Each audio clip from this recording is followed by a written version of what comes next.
ভাইয়ের আমার, আল্লাহ বললেন ফি জান্নাতি ইয়াতাসালুন, জান্নাতীরা কোথায়? কোথায়? জান্নাতে উপরে। কোথায়? জান্নাতে। এই তাফসীর থেকে জানা যায় জান্নাতের উপরে থাকবে, জান্নাতে থাকবে, জাহান্নামীরা নিচে থাকবে। উপর থেকে তাকিয়ে দেখবে দুনিয়ার সঙ্গে একই সঙ্গে সম্পর্ক ছিল, একই সঙ্গে রাজনীতি করেছি, পেটনীতি করেছি, চাকরি করেছি, কিন্তু আমরা আজকে উপরে জান্নাতে, আমার পরিচিত জনেরা জাহান্নামে রয়েছে। উপর থেকে প্রশ্ন আসে না নাই? এবার প্রশ্ন করতেছে মা সালাকাকুম ফি সাকর, কিসে তোমাদের সাকারের মধ্যে নিক্ষেপ করলো?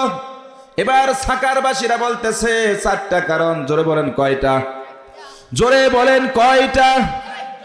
আমরা সারা জীবন জান্নাতে যাওয়ার কারণ শুনি, আমরা ইমানের কারণ শুনি, আজকে জাহান্নামে যাওয়ার কারণ জানবো।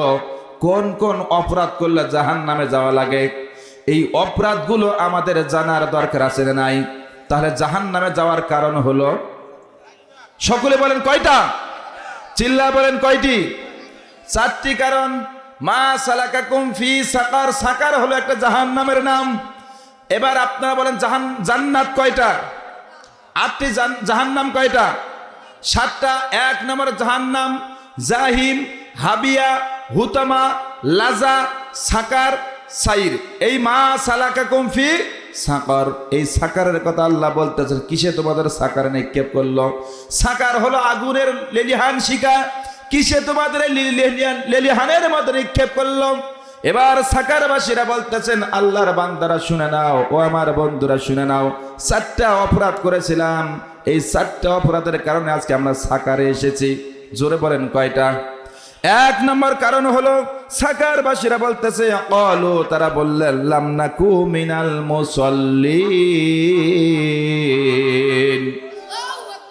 তাহলে প্রথম নম্বর কারণ হলো ক্বালু, তারা বললেন লাম নাকু মিনাল মুসাল্লিন, আমরা নামাজি ছিলাম না। সমাজের মধ্যে সব করেছি, সব বুঝি, কিন্তু নামাজ বুঝি। আমরা সব বুঝি, ভালো মন্দ সব বুঝি, হালাল হারাম বুঝি, কিন্তু নামাজের বেলায় ঠনঠনা আছে না নাই? এই নামাজ সম্পর্কে উদাসীন লোকজন আছে, যারা নামাজের কথা শুনলে নাক ছিটকায়, নামাজের ওয়াজ করলে লোকজন উঠেও যায়। কথা বলেন ঠিক কিনা? বলে হুজুর মনে হয় এখন নামাজ পড়তে ওয়াদা করে নেবে, এই জন্য আগে ভাগে কেটে যায়, আসে না নাই? এই জন্য একটু আগে সালাতুল আয়েশা আমাদের সবার জন্য ফরজ ছিল কি ছিল না? আমি যদি এই মুহূর্তে আপনাদের বলি কারা কারা পড়েছেন, অপমান হবেন না? এই জন্য আমি অপমান করতে চাই না। এশার নামাজ ছিল ফরজ, আমাদের ফরজ হুকুম মানতে হবে, পড়তে হবে। যারা পড়েন নাই বুঝতে হবে তারা অপরাধ করেছেন, ভুল করেছেন। যারা 5 ওয়াক্ত নামাজ পড়ে না তাদের দুনিয়াতে শাস্তি 5টা, কবরের শাস্তি 5টা, এবং হাসরের ময়দানে তাদের শাস্তি হবে 5টা। এই জন্য বন্ধুগণ অনেকগুলো বক্তব্যে নামাজ বিষয় চলে এসেছে। এরপরে তারা 5 ওয়াক্ত নামাজ পড়ে, আল্লাহর নবী বললেন তাদেরকে আল্লাহ রাব্বুল আলামিন 5টি পুরস্কার দান করবেন। জোরে বলেন কয়টি? সবগুলো কথা আমি এক এক করে বলার চেষ্টা করে আপনারা মনোযোগ দিয়ে শোনেন। তার পূর্বে আমি আপনাদেরকে বলবো, ভাইজান, আমরা নামাজ কালাম পড়ি না, ইসলামের ধার ধারি না, খালি সালাম নেওয়ার জন্য মোজ পাকাই আছে না নাই? আমরা পোস্টার টানাই, আমরা প্রচার করি, বিভিন্ন জায়গায় ছবি নটকাই, জনগণ আমারে চিনুক, সালাম দেখ, আছে না নাই? পড়ে না নামাজ কালাম, কে দেবে তোমায় সালাম? কথা বলেন ঠিক কিনা? দোহাই লাগে নামাজ পড়ো, সালাম পাবে শত শত। তুমি কি বলতে পারো আর কতকাল বাঁচবে বলো? কথা বলেন ঠিক কিনা? মুখে তোমার লম্বা দাড়ি, নাম তোমার আব্দুল বারি। বারি নামের কেউ ধরলে রাগ করেন আবার। মুখে তোমার লম্বা দাড়ি, নাম তোমার আব্দুল বারি। লোকে তোমায় দেখে ভাবে কোন মসজিদের ইমাম তুমি। তুমি কি বলতে পারো আর কতকাল বাঁচবে বলো? কথা বলেন ঠিক কিনা? এই জন্য সালাম পাওয়ার জন্য পোস্টার লাগবে না, ব্যানার লাগবে না, প্রচার লাগবে না। 5 ওয়াক্ত নামাজে আসুন, সালামের ব্যবস্থা করে দেবেন কে? ইসলামী আন্দোলন যারা করে, ইসলামের পক্ষে যারা চলে, তাদের পোস্টার নাই, ব্যানার নাই, রাস্তা দিয়ে হাঁটলে সালামের অভাব হয় না। কথা বলেন ঠিক কিনা? শুধু সালাম আর সালাম, সালাম চলে আসে। ভাইয়ের আমার এর জন্য বলে যাই 5 ওয়াক্ত নামাজ কায়েম করতে হবে, নামাজ পড়তে হবে। আমাদের সমাজে নামাজ কায়েম আছে নাকি? নামাজ কিন্তু কায়েম নাই। 2-4 জন ব্যক্তি নামাজ পড়ে, বাকি লোকেরা নামাজ পড়ে না। 2-4 জন পড়ে, বাকিরা পড়ে না। যদি কোরআনের আইন কায়েম হয়ে যায়, ইসলামিক স্টেট কায়েম হয়ে যায়, আলেম ওলামারা সংসদে যায়, নামাজের জন্য বক্তব্য দেওয়া লাগবে না, সংসদ থেকে বিল পাস হয়ে যাবে, নামাজ পড়তে হবে। সকালবেলা বিল পাস হবে, বিকালবেলা পাঞ্জাবি এবং টুপির দোকানে ভিড় জমাবে। কথা বলেন ঠিক কিনা? মসজিদগুলো চকচকা হয়ে যাবে, একতলা মসজিদ 5 তলা হবে, মসজিদ বাড়বে, মাদ্রাসা বাড়বে, নামাজের সংখ্যা বাড়বে। কথা বলেন ঠিক কিনা? এই জন্য আমরা কারা কারা চাই সংসদে নামাজ কায়েম হোক? কারা কারা তা 2 হাত আল্লাহকে দেখান। লিল্লাহে তাকবীর। আল্লাহকে সাক্ষী রেখে বলেন, আল্লাহ ওয়াদা করতেছি কোরআনকে সংসদে পাঠাবো, কোরআনের হুকুমত কায়েম হবে, নামাজ কায়েম হবে। জোরে বলেন আল্লাহুম্মা আমিন। ভাইয়ের আমার এরপরে শোনেন, আল্লাহ রাব্বুল আলামিন বললেন ইন্নাস সালাতা তানহা আনিল ফাহশাই ওয়াল মুনকার। আল্লাহ পাক বলতেছেন নিঃসন্দেহে নামাজ মানুষকে অশালীন এবং মন্দ কাজ থেকে বিরত রাখে। নিঃসন্দেহে নামাজ মানুষকে খারাপ কাজ থেকে বিরত রাখে। নামাজ মানুষকে ভালো মানুষ বানায়, প্রকৃত মানুষ বানায়। আমরা সকলে ভালো মানুষ হতে চাই। কথা বলেন ঠিক কিনা? আল্লাহ পাক বললেন ওয়ালা তামুতুন্না ইল্লা ওয়া আনতুম মুসলিমুন। আল্লাহ বলতেছেন ভালো মানুষ না হয়ে মৃত্যুবরণ করো না।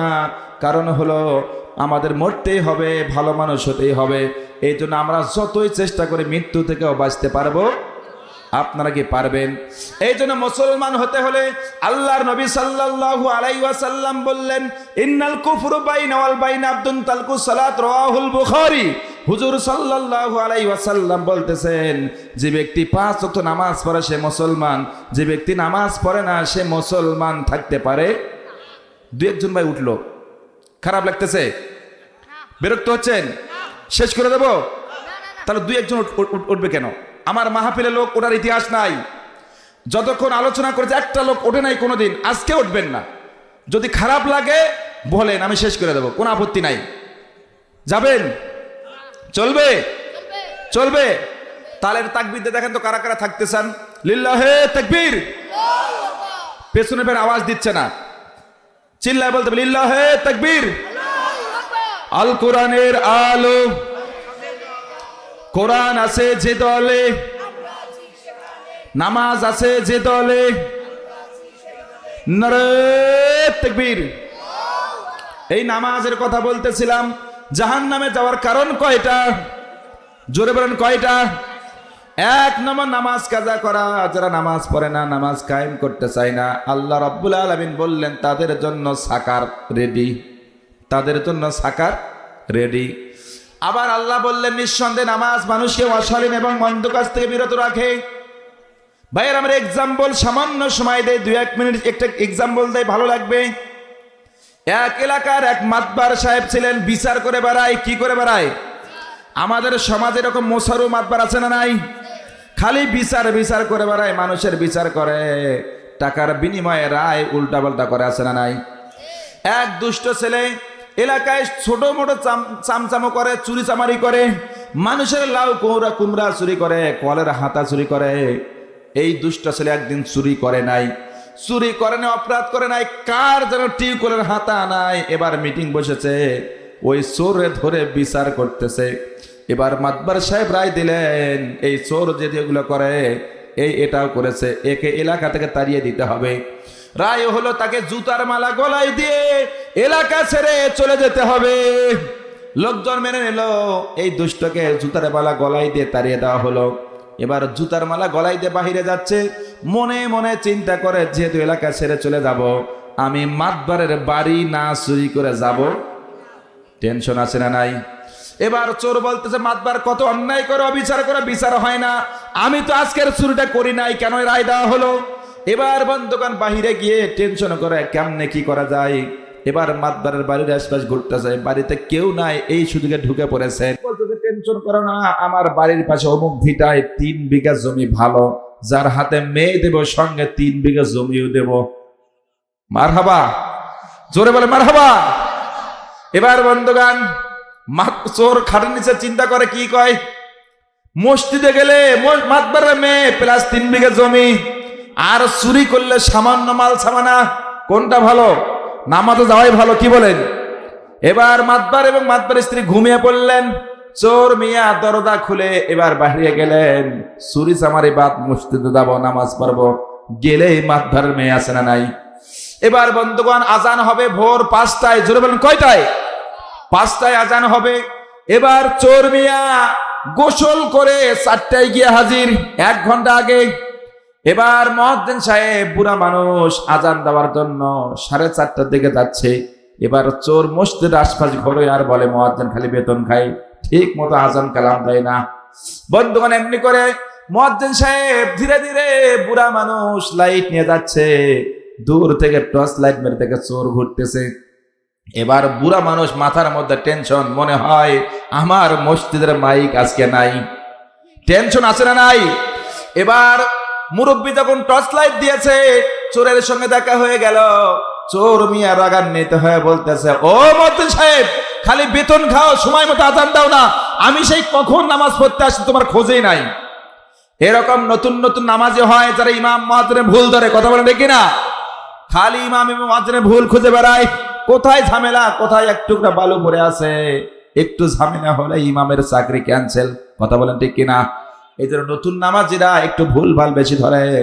এবার মুয়াজ্জিন সাহেব বুড়া মানুষ কিছু বলে না, ভয়ে ভয়ে, যদি কিছু বলে এক ধাক্কা দিলে সব শেষ, এই জন্য বলা যাবে। মুয়াজ্জিন সাহেব কাছাকাছি গিয়ে বলতেছেন, 5টায় আজান, আমি যত সময় এসেছি বাবা। এবার ভেতরে প্রবেশ করলেন মুয়াজ্জিন সাহেব, কিন্তু চোর ভেতরে যায় না, কারণ হলো তিনি বাহিরে থাকবে, মাতবার আসবে, মাতবার যেন তার দেখে, এই দেখানি নামাজের জন্য বাহিরে ঘুরতেছে। মুয়াজ্জিন সাহেব বাহিরে ভেতরে ঢুকে আজান দেয় আর বাহিরে তাকায়, কোন জুতা যেন নিয়ে পালায়। বদনাই হারায় না, টিউকল হারায়, টেনশন আছে না নাই? টেনশন করে আর আজান দেয়, বাহিরে ফিরে ফিরে তাকায়। একটুবার বন্ধুগণ, মুয়াজ্জিন সাহেব ফিরে তাকায়, আজান শেষ হয়ে গেল। লোকজন 1 2 জন করে আসে, কিন্তু চোর ভেতরে ঢোকে না। মুয়াজ্জিন বলে, বাবা ভেতরে আসো, নামাজ পড়বো, ভালো কথা, ভেতরে আসো। এবার চোর মিয়া বলে, তুমি থাকো বাহিরে, আমি বাহিরে, ভেতরে থাকো, আমি বাহিরে আছি, সময় মতো মসজিদে ঢুকবো। বন্ধুগণ, এমনি করে একটু পরে দেখা গেল লোকজন 2 1 জন আসতে আসতে মাতবার সাহেব তিনিও গোসল করে ওযু বানায়া মসজিদের দিকে আসতেছে। একটু পর বন্ধুগণ যখন আসলেন, আসার পর দূর থেকে মসজিদের দিকে তাকিয়ে দেখে সামনে আর কেউ নয়, চোর মিয়া দাঁড়িয়ে আছে। চোরকে দেখে এই মাতবার সাহেব জিব্বার মধ্যে কামড় দিয়ে বলতেছে, মনের ওয়াদা মনে থাক, কাউকে প্রকাশ না করি, এ চোরের হাতত মেয়ে দেওয়া যাবে না। টেনশন আছে না নাই? এবার এটা কেন ঘটলো? নামাজ হয়ে গেল, চোর খালি আশপাশ ঘুরে আমারে দেখুক, খালি দেখানোর জন্য পাশে পাশে করে, মানে মাতবারের পাশে পাশে ঘুরে। ঘুরতে ঘুরতে এক সময় মুয়াজ্জিন সাহেব নামাজ শুরু করলেন, নামাজ হয়ে গেল, নামাজ শেষ হয়ে গেল, সবাই বাড়ি বাড়ি চলে যায়। চোর চিন্তা করে, আমারে তো প্রথম দেখলো, কিছু তো বললো না, ওয়াদা যে রাত্রিবেলা করলো, ওয়াদা কি রাখবে না, এইভাবে টেনশন করতেছে। এরপরে বন্ধুগণ, মাতবার সাহেব বাড়ির মধ্যে গিয়ে বিবিকে ডাক দিয়ে বলতে, বিবি গো, অকাম হয়েছে। কি হয়েছে? গতকাল যাকে রায় দিলাম জুতার মালা গলায় দিয়ে বাহিরে যাবে, সকালবেলা মসজিদে গিয়ে দেখি চোর দাঁড়িয়ে আছে। বিবি গো, এই ওয়াদা কারোর সঙ্গে শেয়ার করার দরকার নাই, চোরের হাতে মেয়ে দেওয়া যাবে না, যাক দেখা যাক, ধীরে ধীরে দেখি কারো দেখা পাওয়া যায় কিনা। এমনি করে বন্ধুগণ, মাতবার সাহেব 5 ওয়াক্ত নামাজ পড়তেছেন, চোর মিয়া 5 ওয়াক্ত নামাজ পড়তেছেন। নামাজে আসে, চোরের লক্ষণ হলো মাতবারের মেয়ে এবং 3 বিঘা জমি, আর মাতবার আসতেছে আল্লাহর ভয়ে জামাই খোঁজার জন্য। 2 জন 2 লক্ষণ নিয়ে আসতেছেন। এবার নামাজ পড়ে কেউ কাউরে কিছুই বলে না। নামাজ পড়তে পড়তে চোর মিয়া নিয়মিত মসজিদে আসে, চিন্তা করে মসজিদে তো আসি, আমি একটু গোসলটা শিখাই দেয়। মুয়াজ্জিনের কাছে গেছে, গিয়ে বলে, মুয়াজ্জিন সাহেব আমার একটু গোসল শিখায় দাও, আমার একটু ওযু শিখায় দাও, আমাকে আত্মায়াতু শিখাও, দরুদ শরীফ শিখাও, আমার সূরা ফাতিহা শিখাও, ইখলাস শিখাও। এইভাবে চোর ধীরে ধীরে শিখতে শিখতে মোটামুটি একটা ভালো শিক্ষিত হয়ে গেল। মাতবার সাহেব নামাজ পড়ে, চোর নামাজ পড়ে। এমনি ভাবে 2 জনে নামাজ পড়তে পড়তে এত ভালো নামাজি হয়ে গেল, পাঞ্জিগণা নামাজি হয়েছে চোর, আর মাতবারের মেয়ের কথা স্মরণে নাই। জোরে বলে আল্লাহু আকবার। নামাজ মানুষকে ভালো বানায়, নামাজ মানুষকে অশালীন এবং মন্দ কাজ থেকে ফিরে নিয়ে আসে, ভালো মানুষ বানায়। জোরে বলে আল্লাহু আকবার। চোর মেয়ে নামাজ পড়তে পড়তে ভালো মানুষ হয়ে গেলেন। এবার ভালো মানুষ হয়েছে, মাতবারের মেয়ের কথাও নাই, জমিও নাই, টেনশন নাই। এবার চোর মিয়া নামাজ পড়ে, মাতবারও নামাজ পড়ে। 1 বছর হয়ে গেল নামাজ পড়তে পড়তে। এই চোর আর চোর নাই, এই চোর হলো এলাকার সর্বোত্তম ছেলে হয়েছে। মানুষজন মারা গেলে তারা দাওয়াত দেয়, বাড়িতে কোনো অনুষ্ঠান তাকে দাওয়াত দেয়, তাকে একে ভালো হিসেবে চেনে। আগের যে ইতিহাস ছিল চোর, এই চোরের ইতিহাস নাই, চোর আর নাম। এখন চোর হয়েছেন হুজুর। জোরে বলে সুবহানাল্লাহ। হুজুর হয়ে গেলেন। 1 বছর যখন পার হয়ে গেল, এবার চোর মিয়া ভালো মানুষ হয়ে গেল। মাতবার সাহেব একদিন কাছে ডেকে সালাতুল আসর আদায় করেছেন। পাশে বসে বসে মাতবার মিয়া চোরকে সামনে নিয়ে বলতেন, বাবারে তোমার সামনে আমার সঙ্গে আমার কিছু কথা আছে। চোর বলতেছেন, খুলে বলুন।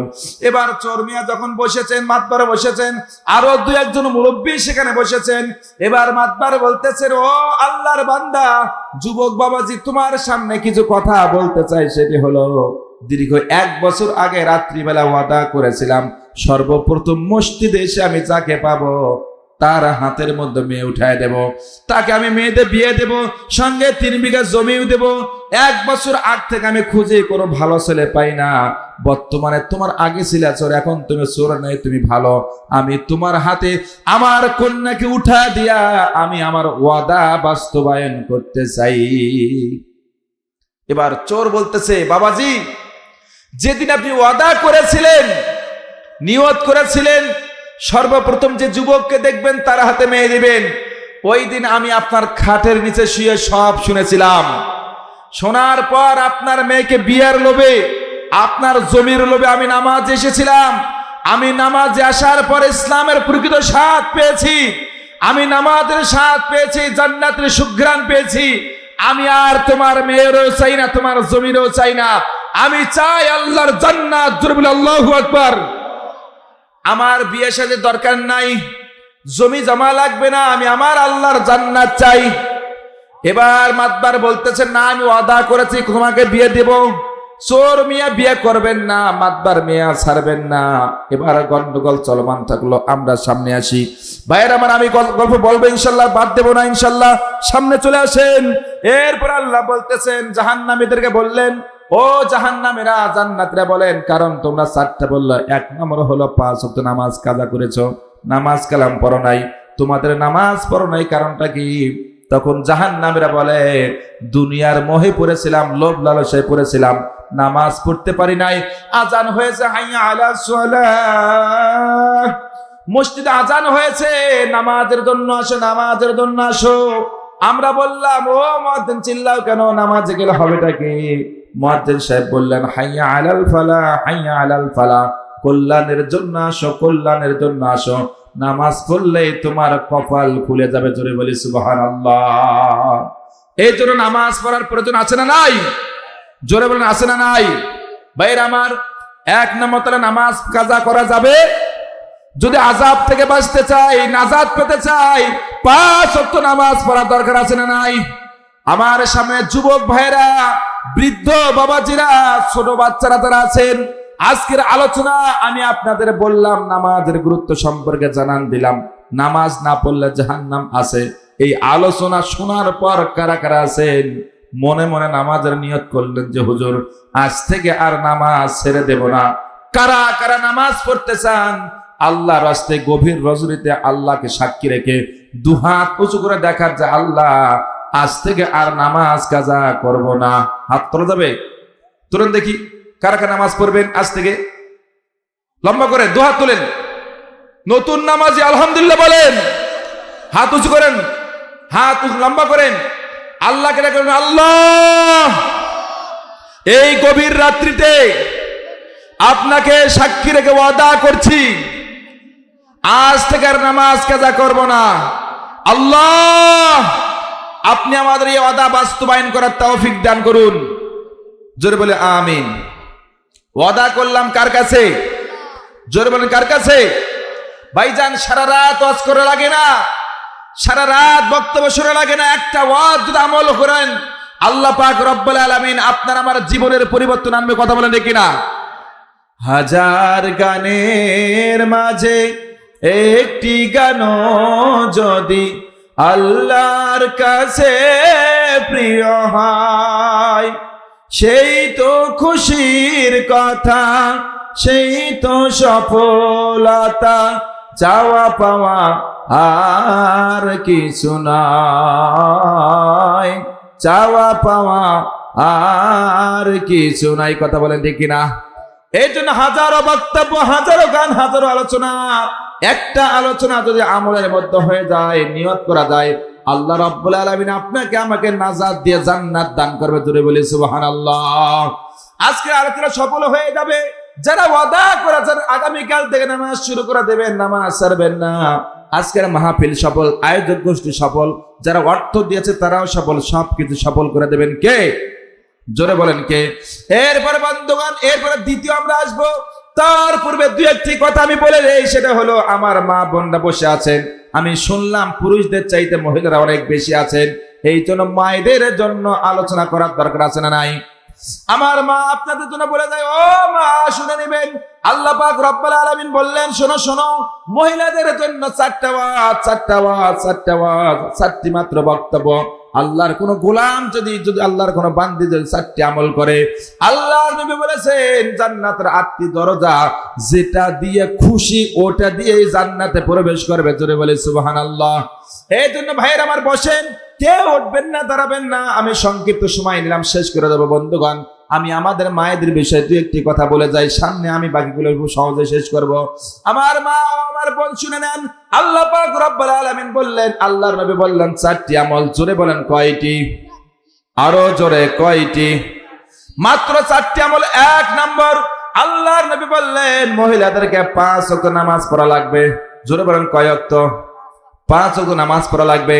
মহিলারা 5 ওয়াক্ত নামাজ কিন্তু একটু কমই পড়ে, কথা বলেন ঠিক কিনা? নামাজ কালাম কম পড়ে। আল্লাহর নবী সাল্লাল্লাহু আলাইহি ওয়াসাল্লাম ঈদের দিনে নামাজের জন্য যাচ্ছিলেন, মহিলাদেরকে ডাক দিয়ে দিয়ে বলতেছিলেন, ও আমার মহিলারা শুনে নাও, ও আমার মহিলা সাহাবীরা জেনে নাও, আল্লাহ রাব্বুল আলামিন জাহান্নামের মধ্যে নারীদের সংখ্যা বেশি বানাবেন, বেশি দান করবেন। এই জন্য নারীরা সাবধান হয়ে যাও, আমলের দিক দিয়ে এগিয়ে আসো। খবরদার খবরদার আল্লাহর সঙ্গে নাফরমানি করো না। এই জন্য 5 ওয়াক্ত নামাজের তাগিদ দিয়েছেন স্বয়ং আল্লাহ। 2 নম্বর শর্ত, আল্লাহর নবী বললেন 2 নম্বর যে কাজটি, সেটি হলো মহিলাদেরকে পর্দা করা লাগবে। জোরে বলেন কি করা লাগবে? মহিলারা কিন্তু পর্দা কম করে। কি বলেন? আমরা হুজুররা যতই পর্দার ওয়াজ করি, মহিলারা ততই পর্দার বাহিরে যায়, কথা বলেন। ও আল্লাহ রে, আল্লাহ রে, কোন জামানায় পাঠাইলা আমারে, কথা বলেন ঠিক কিনা? বর্তমানে ছেলে মেয়ের সমান সমান মাপ, লম্বা চুল কাটিয়া মেয়ে মাথায় পরে ক্যাপ আছে না নাই? ও আল্লাহ রে, আল্লাহ রে, কোন জামানায় পাঠাইলা আমারে। বর্তমানে ছেলে মেয়ের সমান অধিকার, হুন্ডা সাইকেলে চড়ে সাজে যে ড্রাইভার, কথা বলেন ঠিক কিনা?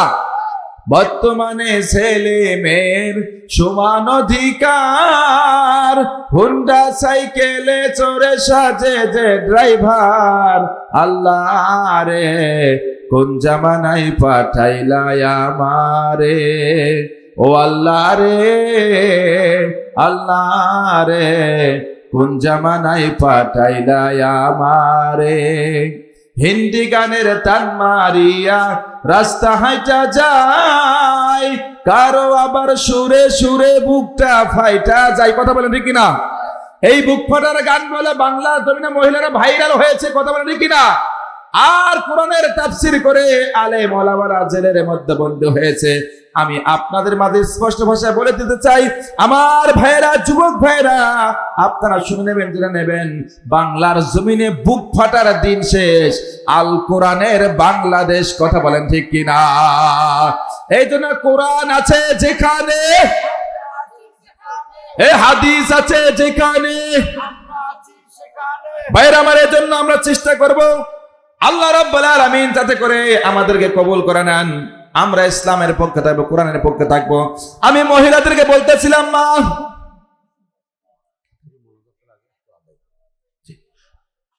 খারাপ লাগতেছে? চলবে? চলবে ইনশাল্লাহ। চলো, কি বলেন?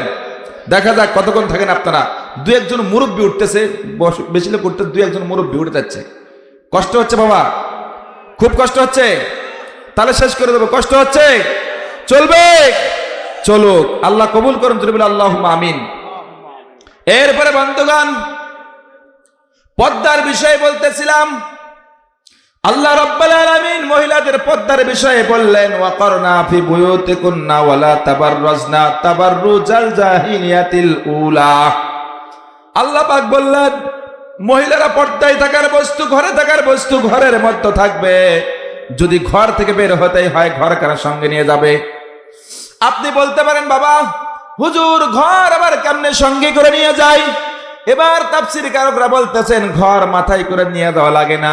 রুমের মধ্যে, ঘরের মধ্যে আপনাকে যেমন অন্য পরপুরুষ দেখে না, আপনি বাহিরে যান, চাকরি করেন, বাকরি করেন, কর্ম করেন, যা করেন করেন, কিন্তু ঘরের মধ্যে যেমন অন্য পরপুরুষ দেখে না, তেমনি ভাবে বাহিরে যাবেন যেন অন্য কেউ তোমারে না দেখে। কথা বলেন ঠিক কিনা?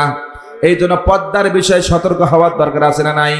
আমার মায়েরা, 3 নম্বর বিষয় মহিলাদের বলা হয়েছে, এই মহিলারা স্বামীর খেদমত করবে।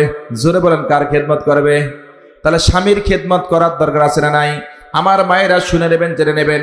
আল্লাহর নবী বলেছেন, কোন আল্লাহ রাব্বুল আলামিন আল্লাহর পরে যদি কেউ কাউরে সেজদা করার বিধান দিত, আমি মহিলাদের বলে দিতাম তারা যেন তাদের স্বামীদের সেজদা করে। স্বামীর প্রতি ভক্তি করতে হবে। আমরা যারা লক্ষ্য করি, বাংলার জমিনে প্রত্যেকটি ঘরে ঘরে স্বামী স্ত্রীর যুদ্ধ আছে না নাই? খালি আছে না নাই? গন্ডগোল লেগেই থাকে, ঝগড়া লাগে, সকালে দুপুরে বিকেলে ঝগড়া, 3 বেলা ঝগড়া চলছে চলছে চলছে। এই ঝগড়ার অবসান ঘটাইতে হবে। কথা বলে কিনা? আমরা ঝগড়াকে বিলুপ্ত করতে চাই। ইসলাম কায়েমের মধ্য দিয়ে আমার মায়েদের বলে দেয়, মা আপনি স্বামীর ভক্তি করেন, স্বামীর সেবা করেন। আজকাল মহিলারা স্বামীর সেবা করে না, ঝগড়া লাগলেই খালি ফকিরের বাড়ি যায় তাবিজ করার জন্য। কথা বলেন ঠিক কিনা? খালি তাবিজ করার জন্য যায়। ও বাবা তাবিজ দাও, কি হলো? স্বামী কথা শোনে না, তাবিজ বানা দাও, যাতে করে আমার স্বামী আমার ছাড়া কিছুই বোঝে না। এক মহিলা স্বামীর সঙ্গে ঝগড়া করে বিভিন্ন জায়গায় টাকা পয়সা নষ্ট করেছে, কাজ হয় না। ফকিরের বাড়ির যায়, পীরের বাড়ির যায়, মুরিদের বাড়ির যায়, কাজ হয় না। লক্ষ লক্ষ টাকা নষ্ট করার পর কাজ হয় নাই। এবার একজন হক্কানি আলেমের সন্ধান পেয়েছে, আলেমের বাড়িতে গিয়ে হাজির হয়েছে। হুজুর আপনি আমার একটা তাবিজ বানা দেন। বলে কেন? যে আমার স্বামী আমার ছাড়া কিছুই বোঝে না, একটা তাবিজের প্রয়োজন, বাবার তাবিজ বানায় দেন। এই তাবিজের প্রতি বিশ্বাস বাংলাদেশে জনগণ আছে না নাই? ওমর বানিয়া বন্ধু হুরে একখান তাবিজ বানায়া দে। আরে বাবা, এই তাবিজের গান বলেও বাংলাদেশে ভাইরাল হয়। কথা বলে নাকি না? ভাইরা আমার হক্কানি আলেম বলতেছে, মা তাবিজ কি লাগবে? বলে হ্যাঁ লাগবে। এবার হক্কানি আলেম বলতেছে, আমি তোমার তাবিজ দেব, এমন তাবিজ বানায়া দেব তোমার স্বামী তোমারে ছাড়া কিছুই বুঝবে না। এবার মহিলা বলতেছে, হুজুর এতদিন ছিলেন কোথায়? আপনারই খুঁজতে বাংলাদেশ। বাংলাদেশের প্রত্যেকটি ঘরে ঘরে স্বামী স্ত্রীর যুদ্ধ, তাবিজ দিয়ে ভালো করা লাগবে, হুজুর তাবিজ দেন। এবার হক্কানি আলেম বলতেছে, আমি তাবিজ দেব, কাজ করতে হবে একটা। জোরে বলেন কয়টা? একটা কাজ করতে হবে, সেটা হলো তোমার সেই কাজটি করতে হবে। মহিলা বলতে, একটা নয় 1000টা করবো, আপনি তাবিজ বানায়া দেন। এবার হক্কানি আলেম বলতেছে, না একটা কাজ। এবার মহিলা বলতেছে, জলদি করে বলেন কি কাজ? এবার হক্কানি আলেম বলতেছেন, আমি তোমার তাবিজ দেব, শর্ত একটা, সেটা হলো তোমাকে একটা মাত্তা জীবিত তাজা সিংহের মোষ উপরে আনতে হবে। কাজটা সহজ না কঠিন? সহজ না কঠিন? সিংহের কাছে যাওয়া যায়, ধরা যাবে, স্পর্শ করা যাবে, মোষ বোলান যাবে, কঠিন কাজ। এবার এই মহিলা বলতেছে, হুজুর এটা কথা বললেন, এটা সম্ভব? এবার হক্কানি আলেম বলতেছে, হ্যাঁ সম্ভব। যদি মোষ আনতে পারো এমন তাবিজ বানায় দেব তোমার স্বামী তোমার ছাড়া কিছুই বুঝবে না। মহিলা মাথার মধ্যে ভারী দেয় আর বাড়ি চলে যায়, মাথায় পিটায় আর বাড়িতে যায়। টেনশন করে স্বামীর সঙ্গে বানানোর ঝগড়া, লক্ষ লক্ষ টাকা খরচ করেছে, কাজ হয় না। কি করা যায়? বাড়ির মধ্যে কান্নাকাটি করে। এবার কান্নাকাটি করে লাভ নাই, এবার একটু চেষ্টা চালিয়ে দেখি। এই মহিলা জঙ্গলের মধ্যে গেলেন, এবার খোঁজ করতেছেন কোন রাস্তা দিয়ে সিংহ চলাচল করে। এবার খোঁজ করতে করতে পেয়েছেন সিংহের রাস্তা। রাস্তা খোঁজার পর দেখলেন ওই রাস্তা দিয়ে সিংহ প্রতিদিন যায় শিকার করার জন্য, খাবার সন্ধান করার জন্য যায়। এবার এই মহিলা বাড়ির মধ্যে এসেছেন, একটা ছাগল জবে করেছেন, জবে করা ছাগল নিয়ে জঙ্গলে হাজির। জঙ্গলের মধ্যে গিয়ে এই ছাগলকে রেখে দিয়েছেন, দেওয়ার পর সিংহ রাস্তা দিয়ে যায়। এমনি করে যখনই সামনে ছাগল পেয়েছে, সিংহর মাথা নষ্ট। খোঁজা লাগলো না, কষ্ট করা লাগলো না, সামনে ছাগল পেয়েছি, সেখান থেকে জাগায় খেয়ে গো ব্যাক চলে গেলেন। এমনি করে বন্ধুগণ, এই মহিলা প্রতিদিন একটি করে ছাগল জবাই করে করে নিয়ে গিয়ে রাস্তার মধ্যে রেখে দেয়। এবার সিংহ প্রতিদিন যায় আর খায়, ব্যাক করে চলে আসে। পেট শান্তি দুনিয়া শান্তি, কথা আছে না নাই? সিংহর পেট শান্তি, দুনিয়া নিয়ে টেনশন নাই, খোঁজা লাগে না, টেনশন করা লাগে না। এই মহিলা এবার খুঁজতে খুঁজতে বন্ধুগণ প্রতিদিন ছাগল খাওয়াইতে খাওয়াইতে সিংহের সঙ্গে একটা সম্পর্ক তৈরি করে ফেললেন। সিংহকে দেখে সামনে গিয়ে ছাগল দেয়, কিছুই বলে না, কাছাকাছি যায়, কিছুই বলে না। তার কারণ পেট শান্তি, দুনিয়া শান্তি, আর কোনো টেনশন নাই, মানুষ খায় না, মানুষ ধরে না। এমনি করে বন্ধুগণ মহিলারা সাহস হয়ে গেল, ধীরে ধীরে কাছে যাইতে যাইতে ছাগল খাওয়াইতে খাওয়াইতে এমন পর্যায়ে চলে আসলো। এবার বন্ধুগণ এই মহিলা সিংহের কাছে যায়, সিংহ কিছুই বলে না, ছাগল খায়, টেনশন নাই। এবার কাছে গিয়ে বসে সিংহের মাথা বোলায়, টের পায় না, হাত পা গুলো বোলায়, কান ধরে, কিছুই বলে না। এবার এমনি করে বোলাইতে বোলাইতে ধরতে ধরতে হঠাৎ করে বন্ধুগণ এই মহিলা সিংহের মাথার মধ্যে হাত দিয়েছে। হাত দিয়ে একটা মোষ, একটা লম্বা মোষের মধ্যে আঙ্গুল দিয়ে পেঁয়াজ দিয়ে ধরেছে। এবার এমন ভাবে পেঁয়াজ দিয়ে ধরে একটা মোষ এক টানে ছিঁড়ে নিয়েছে। সিংহ টেরি পায় নাই। আল্লাহু আকবার বলেন। সিংহ টেরি পায় নাই। এবার মস্কানা নিয়ে মহিলা বিদায় দৌড় দিয়েছে। হুজুর কোথায় তুমি? তোমারে খুঁজতে বাংলাদেশ। আমি সিংহের মোষ নিয়ে আসলাম, হুজুর আমার তাবিজ বানায়া দেন। হ্যাঁ, কথা বলেন ঠিক কিনা? এরকম বন্ধুগণ এই মোষ নিয়ে হুজুরের বাড়িতে হাজির। এবার এই হুজুর মহিলার দিকে দেখে, আসমানের দিকে দেখে, কেমনে সম্ভব? আমি যে কাজ দিয়েছিলাম, ভেবেছিলাম পাবে না, কেমনে পারলো? আমার তো মাথায় আসে না। এবার হুজুর তখন মহিলার দিকে তাকায়, তাবিজ। এবার হুজুর বলে, দেখেন কি তাবিজ দেন, অনেক কষ্ট করে মোষ নিয়ে এসেছি, এখন এই তাবিজ লাগবে। কি বলেন? আপনারা কি তাবিজ শুনবেন? শুনবেন? শুনবেন? আপনারা শুনবেন? সত্যি বলতেছেন তো, শুনবেন? আচ্ছা, দেখা যাক, সামনে অনেকগুলো বক্তব্য থাকলো, সামনে বলবো। এরপরে আসেন আমার মায়েরা, শোনেন, স্বামীর খেদমত করতে হবে, সেবা করতে হবে, কথা বলতেছিলাম। আল্লাহর নবী তার কন্যা মা ফাতেমা রাদিয়াল্লাহু তাআলা আনহা, বিশ্ব নবী সাল্লাল্লাহু আলাইহি ওয়াসাল্লাম একদিন বাড়ির মধ্যে বসে আছেন। হুজুর সাল্লাল্লাহু আলাইহি ওয়াসাল্লাম বসে আছেন। মা ফাতেমা সেখানে গিয়ে আল্লাহ নবীর পাশে গিয়ে হাজির। বিশ্ব নবী তাকিয়ে দেখলেন মা ফাতেমা ফোঁপায় ফোঁপায় কান্না করে। আল্লাহর নবী বললেন, মা কান্না করো কেন? আলীর সঙ্গে ঝগড়া লেগেছে নাকি? যেমনি বলেছে মা ফাতেমা একদম ওই যে যেমনি বলেছে, বলার সঙ্গে সঙ্গে মা ফাতেমা একবার চিল্লায় কান্না শুরু করে দিলেন, একদম আলগা হয়ে গেল। বিশ্ব নবী বললেন, আলগা হয়ে লাভ নাই মা, আমি তোমার বাবা আল্লাহর পয়গম্বর, ওয়াদা করলাম এই মুহূর্তে তুমি তোমার স্বামীকে অসন্তুষ্ট করে ঝগড়া করে আমার কাছে এসেছো বিচার দেওয়ার জন্য। ও মা, এই মুহূর্তে তোমার যদি মৃত্যু হয়ে যায় আর তোমার স্বামী যদি তোমার প্রতি অসন্তুষ্ট থাকে, আমি আল্লাহর নবী ওয়াদা করলাম তোমাকে আমি সুপারিশ করব না। স্বামী যদি অসন্তুষ্ট থাকে আল্লাহর নবী সুপারিশ করবে না। এই জন্য যাও আর যাও, চলে যাও, আগে স্বামীর বাড়িতে যাও, বিচার আচার যা আছে ওখানে হবে, বাবার বাড়িতে কোনো বিচার চলবে। আজকাল আমরা দেখলাম স্বামী স্ত্রী সংসার হয়, মেয়েরা একটু চুন থেকে পান না যাইতেই বাবার বাড়িতে দৌড়াই, কথা বলেন কিনা, বিচারে নিয়ে যায়। এবার ভাই চাচা বাবা যারা আছে তাদেরকে নিয়ে স্বামীর বাড়িতে যায়, লাঠি নিয়ে স্বামীকে পিটানোর ব্যবস্থা করে, কথা বলেন কিনা। এরপরে বলে লাল ঘরে ঢুকাবো, যৌতুকের টাকা আদায় করে মামলা দেব, কথা বলেন ঠিক কিনা। এই মামলার ভয় দেখায় স্বামীকে। আল্লাহর নবী বলেছেন, স্বামী যদি তোমার প্রতি বিরক্ত হয়ে যায়, তোমার সুপারিশ আল্লাহর নবী করবে না। বিশ্ব নবী সাল্লাল্লাহু আলাইহি ওয়াসাল্লাম মা ফাতেমাকে পাঠিয়ে দিলেন, চলে যাও। মা ফাতেমা চোখ মুছতে মুছতে স্বামীর বাড়িতে চলে গেলেন।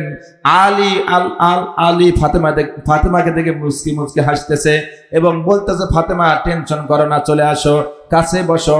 আল্লাহর নবী নিজেও চলে আসতেন, আসার পর বললেন, ও আলী পাশে আসো, মা ফাতেমা কাছে আসো। দুইজনকে দুই পাশে বসায় নিলেন। বিশ্বনবী মা ফাতেমাকে বলতেছেন, কি কথা খুলে বলো। আলীকে বললেন, তোমার কথা খুলে বলো। আল্লাহর নবী বিশ্বনবী মেয়ে এবং জামাইকে পাশে বসায় নিয়ে তাদের সমস্যাগুলো শ্রবণ করলেন, শুনলেন এবং সুন্দরভাবে সমাধান করে দিলেন। জোরে বলি সুবহানাল্লাহ। আমাদের বাবা মা সেটা করে না, স্বামীর বিরুদ্ধে জামাইয়ের বিরুদ্ধে মেয়ে একটা অভিযোগ দেওয়া মাত্রই লাঠি নিয়ে দৌড়ায়, আসে না নাই? এই জন্য লাঠির দিন শেষ, সমাধানের বাংলাদেশ। কথা বলেন ঠিক কিনা? আমরা সমাধানের পক্ষে আছি না নাই? আমরা সমাধান চাই। আমার মায়েরা বোনেরা, এরপরে চতুর্থ নম্বর কারণ, আল্লাহ নবী বলেছেন মহিলারা যদি চতুর্থ নম্বর কাজটা করে, সেটা হলো রমজান মাসের রোজা। জোরে বলেন, কোন মাসের রোজা? রমজান মাসের 30 দিন, 1 মাস রোজা রাখে। আল্লাহর নবী বললেন, এই 4টি আমল মহিলারা করবে, আল্লাহর জান্নাতের যে দরজা খুশি ওটা দিয়েই জান্নাতে প্রবেশ করবে। জোরে বলি সুবহানাল্লাহ। এই হলো মহিলাদের ওয়াজ। আরো কিছু বক্তব্য আছে, আমার মায়েরা চলে যাবেন না, বসে থাকেন। তাবিজটা আমি আপনাদের দেব, যেহেতু আপনাদের সংসারে ঝামেলা। তাবিজ লাগবে না? লাগবে। সামনে আসেন। এবার জাহান্নামীরা বলতেছেন, শুনে নাও ও আমার মায়েরা, একটু মনোযোগ দিয়ে শুনেন। আমার বাবাজিরা মনোযোগ দিয়ে শুনবেন। আল্লাহ রাব্বুল আলামিন জানিয়ে দিলেন, ওই জাহান্নামীরা বলতেছেন, জান্নাতীরা বলতেছেন, কিসে তোমাদের জাহান্নামে নিক্ষেপ করলো? 1 নম্বর হলো ক্বালু লাম নাকু মিনাল মুসাল্লিন, তারা নামাজি ছিল না। জাহান্নামীরা বলতেছে 2 নম্বর কারণ, শুনে নাও, ওয়ালাম নাকুনু তুইমুল মিসকিন। আল্লাহু আকবার। জাহান্নামীরা বলতেছেন, শুনে নাও ভাই, আমরা দুনিয়ার বুকে মিসকিনদের অন্ন দেই নাই, মিসকিনদের মাল আমরা আত্মসাৎ করেছি, গরিবের মাল আমরা খেয়েছি। দীর্ঘ 16 বছর বাংলাদেশে আমরা যারা শোষণ দেখলাম, শাসন দেখলাম, মসজিদ মাদ্রাসার নামে টাকা আসে, সব নেতাদের পেটের মধ্যে যায়। কথা বলেন ঠিক কিনা? রাস্তা এসেছে, কালভার্ট এসেছে, সবগুলো খেয়েছে, একটা ইটও রাস্তায় ফেলে নাই। বিল তুলে নেতা খেয়েছে। কথা বলেন ঠিক কিনা? অসংখ্য ইতিহাস আমাদের সামনে আছে। এতিমের মাল আত্মসাৎ করেছে। আল্লাহর নবী বলেছেন, যদি কেউ এতিমের মাল আত্মসাৎ করার চেষ্টা করে, এতিমের হক খায়, এটা এতিমের হক খায় না, এটা সরাসরি জাহান্নামের আগুন খায়। কথা বলেন ঠিক কিনা? এই বিষয়টা নিয়ে অনেকগুলো বক্তব্য আমার ছিল, অনেকগুলো কথা আমার ছিল, বলার সময় আজকে হবে না, সুযোগ হলে আরেকদিন আমি বলবো। এতিমের মাল খাইলে কি হয়, এতিমদের বিষয়ে আল্লাহ রাব্বুল আলামিন, আল্লাহর নবী বলেছেন, অনেকগুলো বক্তব্য দিয়েছেন, আমি ওই দিকে যাব না। তবে একটা বিষয় শুধু সতর্ক করে যাই, একটা বিষয় আপনাদের সাবধান করে যাই। আপনারা যে করে বললে এতিমের হক যদি আপনার কাছে থাকে, কোনো আমানত যদি আপনার কাছে থেকে থাকে, আপনি সঙ্গে সঙ্গে ফেরত দিয়ে দিবেন। আর একটা আমল আমি আপনাদের শিখায় দেই, সেটা হলো, আপনার আমার বাবা যদি মারা যায়, যেদিন মারা যাবে, মারা যাওয়ার সঙ্গে সঙ্গে যে সম্পদ বাবার রয়েছে, সবগুলো সন্তানরা পাবে। কি বলেন? এই সন্তান, এই সম্পদের হক ছেলেও মেয়েও কি বলেন? বাবা মারা গেছে 20 বছর আগে, ভাইয়ারা এখনো বোনের হক বের করে দেয় নাই, আছে না নাই? এরকম ডাকাত মার্কা ভাই সমাজে আছে না নাই? 20 বছর পরে যখন বোন জমির জন্য আসে, সম্পদের জন্য আসে, ভাই আবার তখন রাগান্বিত হয়ে বলে, বাবা মরে গেল, এখন আমাদের কাছ থেকে যদি সম্পদ বের করে নাও, যাবা কোথায়? আত্মীয়তার সম্পর্ক থাকবে না। এইরকম হুমকি দিয়ে বলে, আমরা তোমাদের জমি দেব না, আরো থাকবে। এইভাবে জমির আশায় চলতে চলতে বোন বৃদ্ধ হয়ে যায়, মারা যায়, চিকিৎসার অভাবে অনাহারে থাকে, কিন্তু ভাইয়েরা বোনের হক বের করে দেয় না। কথা বলেন ঠিক কিনা? এই জন্য বাবা যেদিন মারা যাবে, ওই দিন পরের দিন বসে যার যার হক তাকে তাকে বের করে দেওয়ার দায়িত্ব আছে না নাই? আমরা কি এটা